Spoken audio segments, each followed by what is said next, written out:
Okay, you already read the book no, because this is already given no. Wala pang magkontrahatag og kanang notes na to.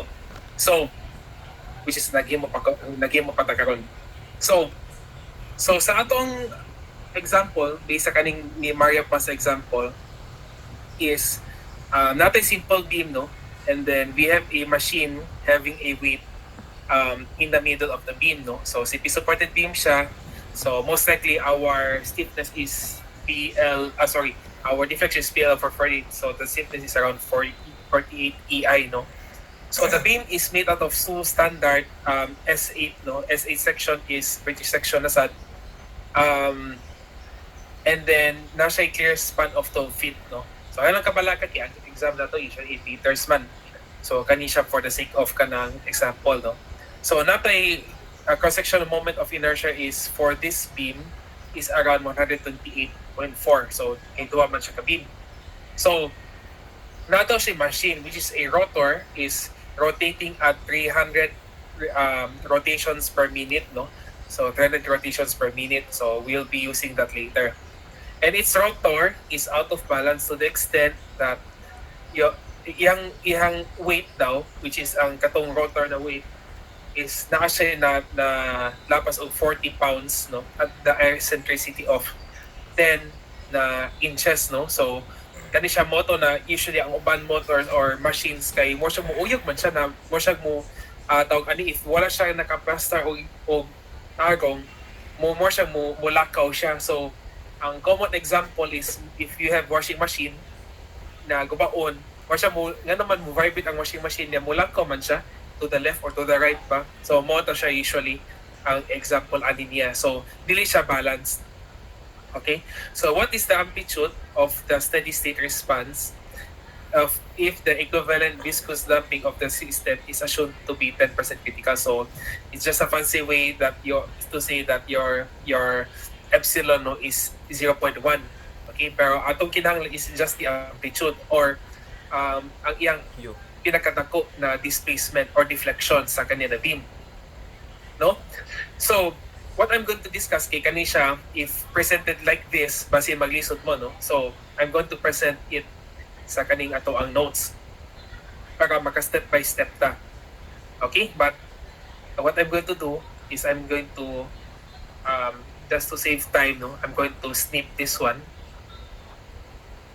Like so, and I'm going to put it here. Yan na siya. Alright, so we have the copy of the problem. Oops. Siya. Energy. There. Okay. So, kani siya. So, first thing is, we need to solve for sa iya mga, the usual na to na mga i-solve na sa structural dynamics, which is the natural frequency, the stiffness, and the mass, no? The critical damping and so on. No? So, mo itong step 1. No? So, I'm going to write here kay step 1. No? Solve for the mass, stiffness, and the natural frequency. No? So, the natural frequency is, what I mean by here is omega lang. Dili katong frequency na F kato 1 over 2 pi times squared of K over M dili siya. Just the natural frequency katong omega. No? So, we know that the total mass, no, based sa kanina problem, the total mass, no, or the weight is around 16 pounds, no. So, what we're going to do is weight, what lang sa ang weight is 16,000 pounds. Okay? Here. So, we'll convert this mass later into mass later. So, magsuot ko diri, of course, we're going to solve for the K, but after sa midterms na mo, nagid mo na our stiffness of our beam is actually 48 EI over L cubed, no? Which is 48 is a constant of your deflection times ang E. Kung usually if it's steel, then it's around 29,000 PSI or 30,000. Let's use 30,000 PSI. The 6 PSI, no? Para to be consistent. Times 128.4 inches to the fourth, which is our moment of inertia, no? Sa duha ka beam. Divided by 12 feet pero we will convert it into inches because sa taas, puros inches man. So if we do the math, the answer would become 920 pounds per inch. So this is our stiffness, no? So if we have the stiffness and we have the weight or the mass, no, we can solve for the natural frequency, which is the square root of K over M, which is equals to 61,920 divided by our weight lang sa, because we're just going to multiply it by the usual factor na to 368, which is conversion to weight to mass, no? That includes also the constant na 32.2 feet per second na gravity. So based on na siya, if we calculate it using the calculator, makakuha ta og radians per second na answer. Alright? So radians per second. So that is our omega, no? So natural frequency. So ang katong third is, if you remember, our RPM sa motor, no, it's running around 300 rotations per minute. So ato na i-convert ang rotations per minute into radians per second, right? So ano siya, 300 RPM, so rotations per minute, no? Rotations per minute, ato na i-convert into radians, which is, we multiply it by 2 pi divided by 60. So 60 means that in 1 minute, no, naka 60 seconds, no? So mo to siya, mo na ato ang conversion.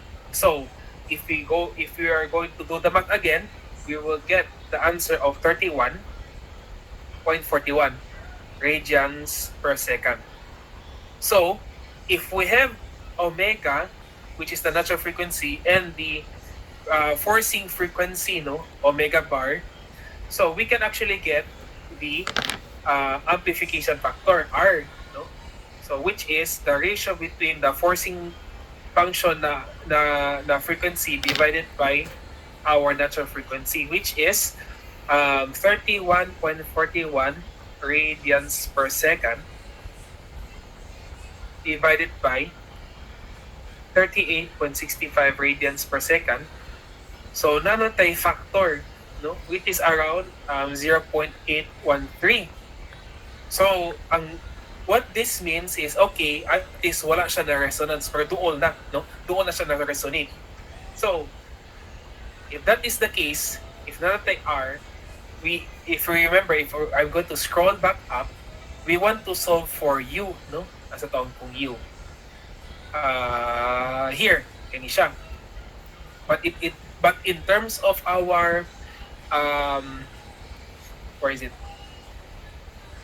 Here, no, kani siya. It's in terms of R and epsilon, no, which is the critical damping ratio, and our what you call that? Our this one, no, kanang amplification factor. Okay, so before doing all of this one, no, before solving it, we have to compute our kanang differential equation, because if we go back to this system, no, kani siya na system, it is just a simple beam and then natay rotation, no? So natay rotation sa atong machine. So if we're going to draw the free body diagram sa atong machine, it would look something like this. So kung mag-draw ko, so ang ako free body diagram is the machine itself lang. Yeah, kung machine itself, so kani siya ang, let's say, the washing machine, no? And then nagtuig-tuig siya, so kanito ang atong center, and then let's say, para tuol ta sa hook, no? Let's say, the reason ang katong eccentricity na distance sa weight, no? So kani siya, I can say this one is your mass M1, or yeah, M1 na lang, and then here is your original mass M, and then the distance between them, if we are going to connect these two together, the distance between them is the eccentricity E sub O, no? So ang mahitabo ani karon kay ang kani siya na line is our reference point, no? and then ang rotation sa machine is going this one.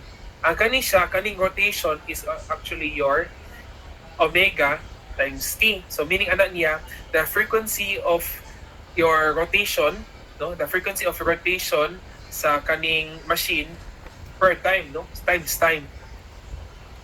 So if we're going to use trigonometry, no, I'm going to draw a straight line here, no. Ang kani daw siya, kanina difference in terms of tawag ani displacement, no. This is what you call your kani kanang U1, no, na displacement, which is actually E O sine of omega bar t.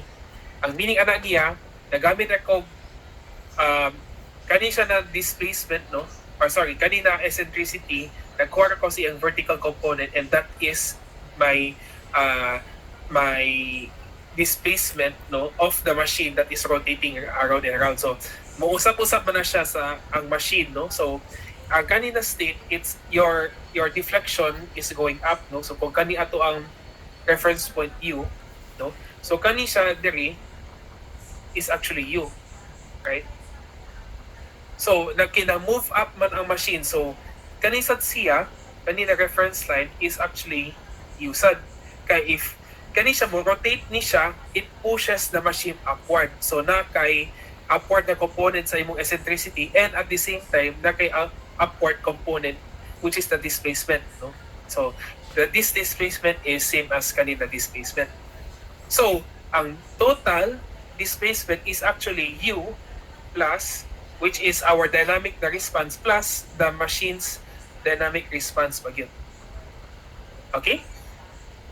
So hoping that is clear, no. So if we have two masses, one problem, that is why we need to derive the differential equation, because we have two masses na kay duha ka mass. Kung na kay duha ka mass, meaning ana niya ato ang differential equation katong U double prime, kani siya we have to derive ang more exact na equation, because we have to include both of the masses, no. So we will be drawing another or similar na free body diagram, something like this lang, very simple. And then center gapon, so this is the mass that is acting downward, no, which is mo na siya. And then same gapon na mass katong offset na mass, let's call it mass 1 or mass prime, I don't know, mass prime na siguro. So if we remember the problem, ang problem nagsulti siya ang total weight, no, the total weight of the machine, okay, is 16,000 pounds, and then na siya na offset na weight which is around 40 pounds. Let's go back, no. So na kay total weight of 16 pounds, pero na siya na offset of out of balance na weight which is around 40 pounds. So ang meaning ana niya is if we're going to get the forces due to the mass, no, okay, if you remember Newton's law, the force due to the mass is force times mass times acceleration, magkotag force, no. So kani daw siya, if we're going to consider the acceleration now, no, so the acceleration of the entire mass, no, the entire mass is actually the mass of the object or the washing machine siguro minus ang eccentricity na mass, and then times its displacement, its acceleration. And then we have to add the displaced na mass times the acceleration of the rotation, no, acceleration. So if we're going to get the ordinary differential equation for this system, ato isulti kay, okay, what we usually do, we sum the forces, no, along the gravity or along the axis U is equals to 0, no. So we are going to apply the D'Alembert's formula, which is what will happen now is we consider first the whole kani siya na washing machine siguro, no, kani siya plus the offset na mass, no, with its acceleration U1, plus the damping coefficient, the damping coefficient plus the spring coefficient, and everything is equals to 0. Okay? So, the Allenberg's principle. So, ang problem nato karon kay we have two independent variables, no? So, which is ang U and ang U1. Ang kani U1 is different. It's because it's rotating at a different na different na or it's an independent system. So, we have to transform this one in terms of U, no? Dili siya U1 but in terms of U. But we remember that okay, ang total response daw ganiha is equals to the original displacement plus the eccentricity times the sine of omega t. So mo na atong gamiton na relationship. So to transform this U1, no, this U1 into U. So we're going to get the first and second derivative. So U dot plus E O omega bar cosine omega t, and then U double dot 1 is equals to U double dot plus E O omega bar squared. Kani siya mahimo siya negative sign, so sine of omega t. So we're going to use this one, no? And then resubstitute back sa atong equation. So n minus m1 of U double dot plus m1 times this one, no? Kani siya U double dot minus E omega bar squared sin omega t plus C U dot plus KU is equals to 0. So next is we just reorganize, no? So what will happen is U M double dot, ang kaning M1 double dot plus kani siya, so negative positive will cancel out. So what will happen now is M1 E omega squared sine of omega bar t plus CU dot plus KU is equals to 0. And then, ang kani siya, we can actually move it to the right side of the equation. So, M U double dot plus CU dot plus KU is equals to M1, which is our mass eccentricity. Kani siya, sine of omega bar t. So, meaning ano niya, what we just did is, ang kani siya na mass na rotation, we transform it into a forcing function, which is ang forcing function now, no?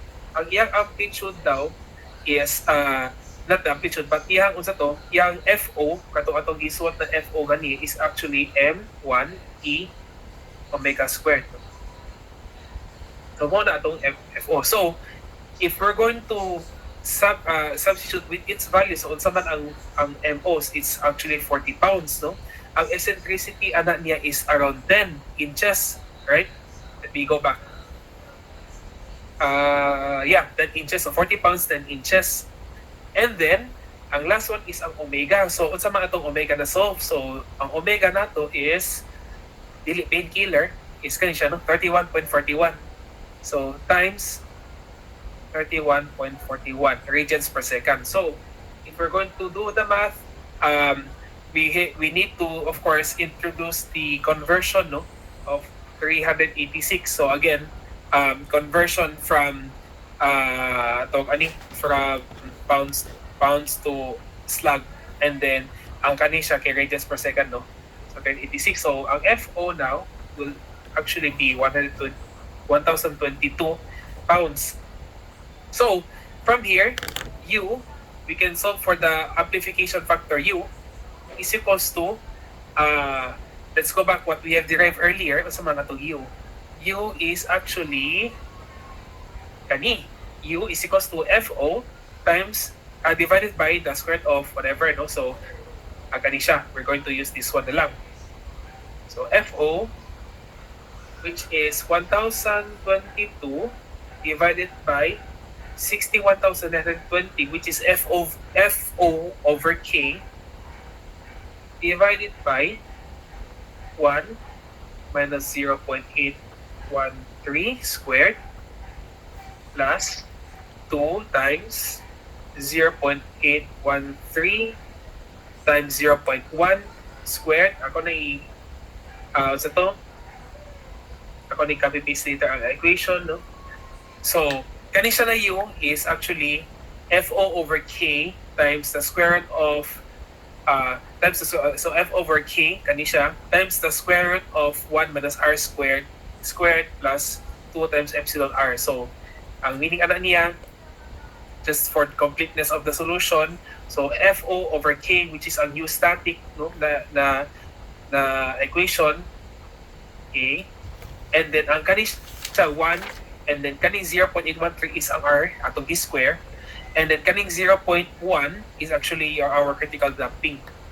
Okay, so all of this one is inika-calculate na to 0.44 inches, and this is the answer. Okay, so ang kani siya, we just solve for the amplification of amplification, no, na factor, which is in terms of kanang displacement, no. So ang meaning ano niya is mo na pinagkatako na displacement of our system. Okay, ang original na displacement is actually FO over K, no. So our original displacement is this one, kani siya. So if we're going to calculate this one, it should be mas smaller than this factor. Okay, so moto siya ato ang first na example. So if we scroll down, no, so mo na siya akong i-describe earlier, and then how to solve for the K, how to solve for the natural frequency in terms of radians per second, no, daily cycles per second, but radians per second, no. And we have our forced frequency is around same sa answer. We get our frequency ratio 0.813, and then katong kani siya na equation is actually derived from our free body diagram here. All right, and then we derive our differential equation based on our free body diagram SAT, and then we just arrange it in the terms, blah blah blah, and then we get the same answer. Okay, so moto siya ang discussion for the example number 1. So before we move on to the example number 2, I think I'll just discuss it here, no. Hindi na ka magsuwat because I'll just discuss how it came to be, no, sa pag-solve lang. So before we move on, na pa may question and clarification before we move on?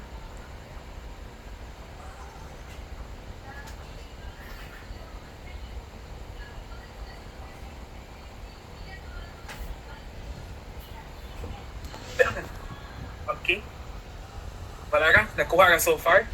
Or wala kayo or sa man?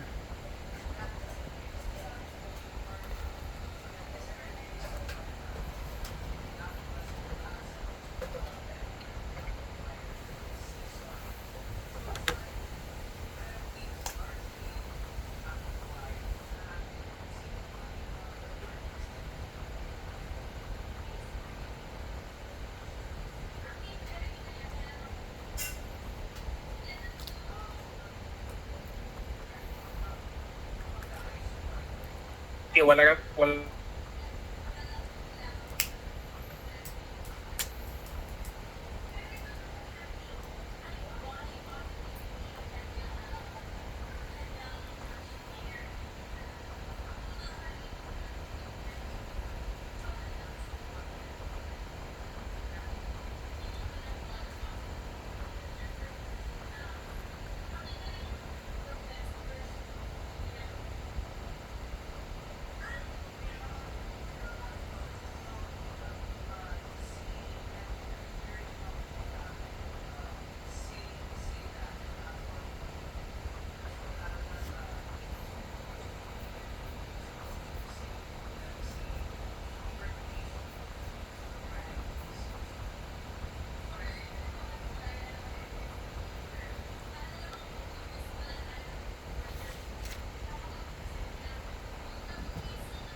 Ay, okay.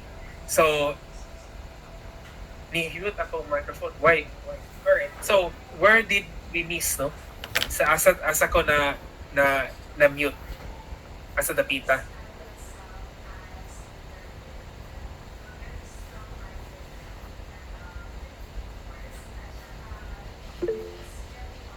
Right before sa exam. Okay.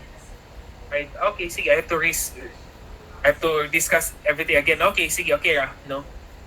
So, hopefully nakaread naman mo sa atong problem and hopefully it's not muted anymore. Okay, di na again siya.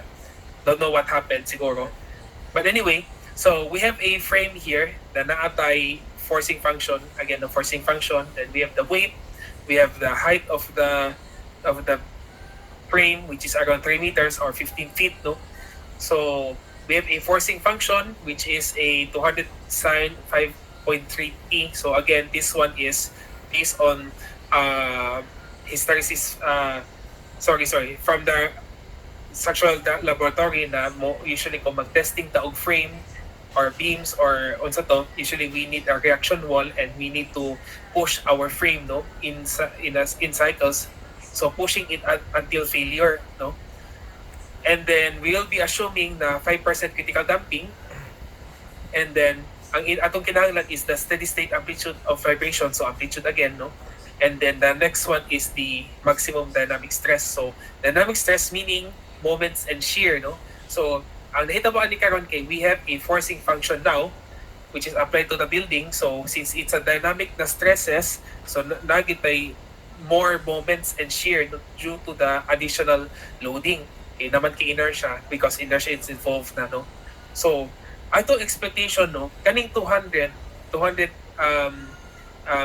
pounds, no, na nakamultiply siya sa 5.3p, if naganay siya if it's a structural dynamics na problem na atong gi-push is not actually 200 but more tungod sa inertia sa atong building, no.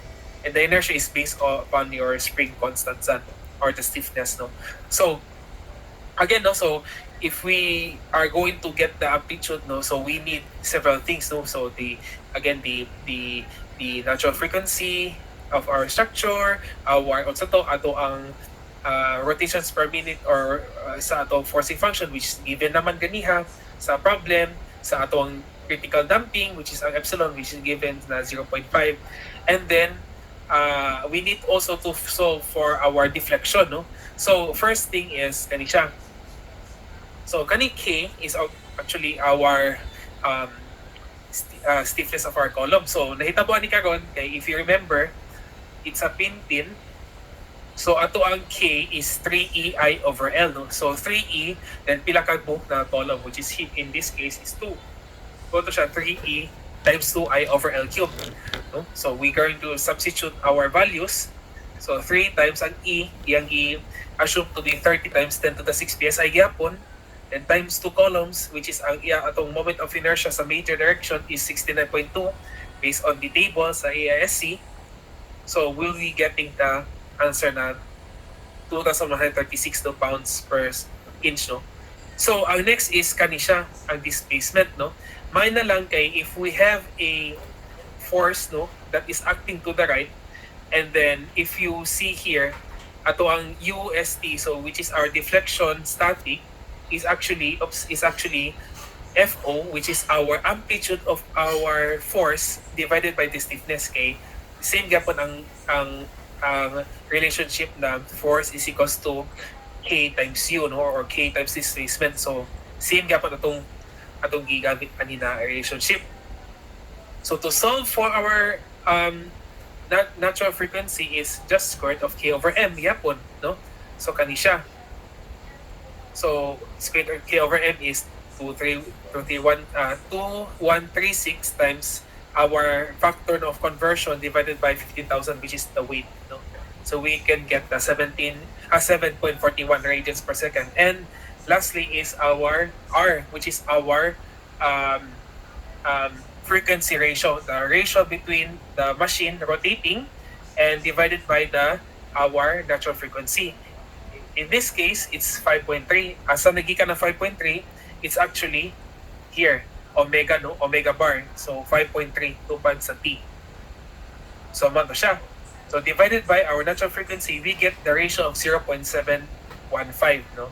So based sa itong equation now, we can actually solve for our what we have derived earlier is the U amplification factor, which is UST, which is the static deflection, divide it by the combination of our frequency factor and our critical damping, no? So mani siya. So ang R niya ganiya is here 0.715, ang epsilon is 0.05. So if you're going to plug it in, the answer is around 0.189 inches, no. So ang new karon is how do we get the forces, no, particularly the shear and the moment. So if we go back to kanina setup, no, remember that our girders and stuff is rigid, no. So ang mahitaboan ni karon ato ang columns is kanang free, we can assume it to be freestanding. Okay, so what happens is, so natay forcing function if it is very rigid, no, kani siya very rigid. So our what will experience sa katong columns nato, no, na kung rigid yun siya, ang unsay force diri, no, which is the 200, most of diri tapita mo apan, no, kani siya.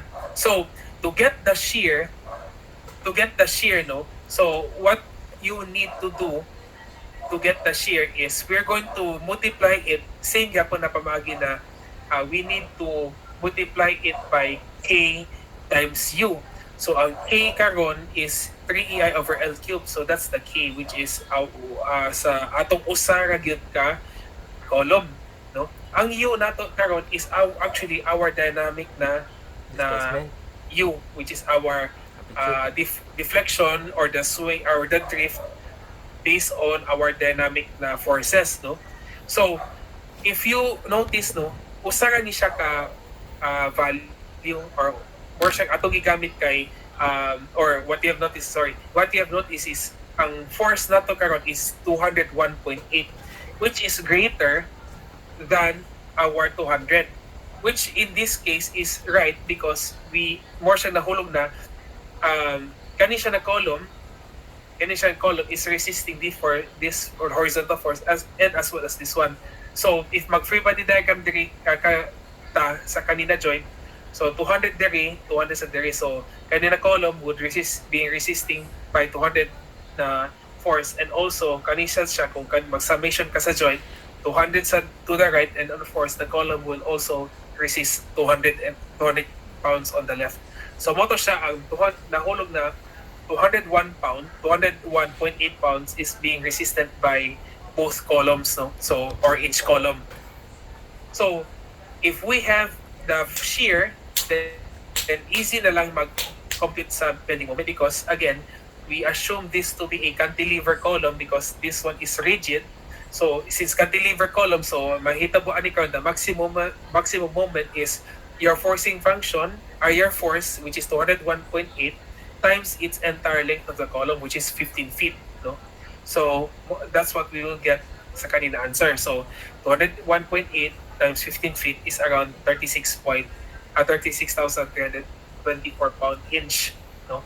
So gi-convert into inch. So the stress now, so particularly the bending stress is my over I or MC over I, no. So kanisya nagamit tag M over I over C, which is I over C is our section modulus, no. So we have the maximum moment, and then we also have our section modulus of the steel, which is W8 by 20. We can find it sa ato ang table, no, sa AISC. So kanisya we can actually get the stress in terms of PSI or megapascal if you want to, no.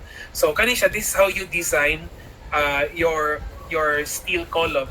Kanina's particular problem, no, you can get actually the stress niya if you have dynamic na forces na involved.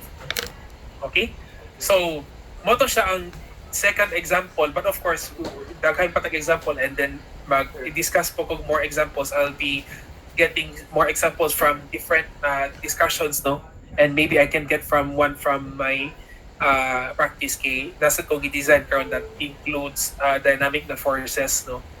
And kanigit siya, pero team lang to siya. So, before we end the session kay 8:37 naman, okay ra ba ang discussion sa second problem for tonight, no?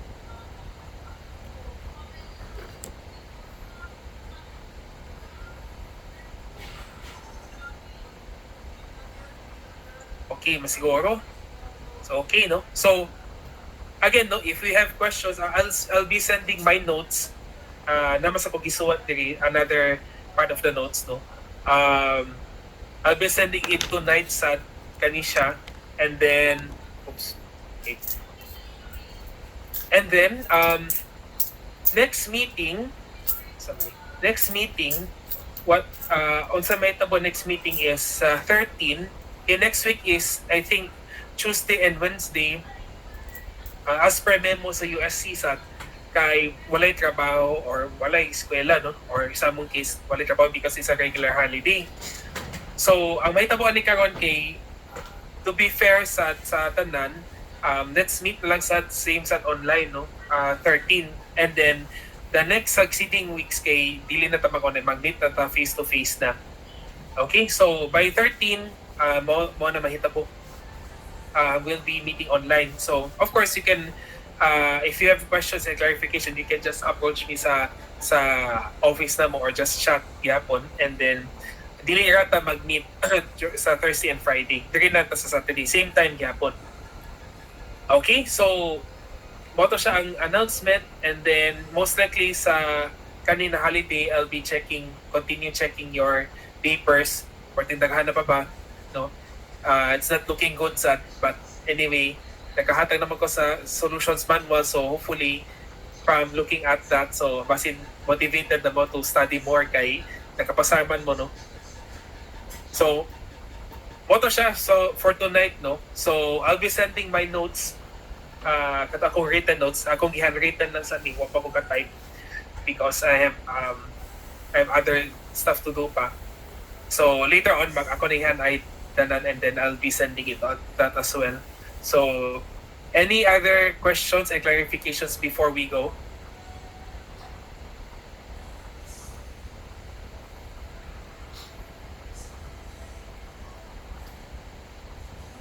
Nanra? Okay, kay murag excited na kay mo, basin wala pa mo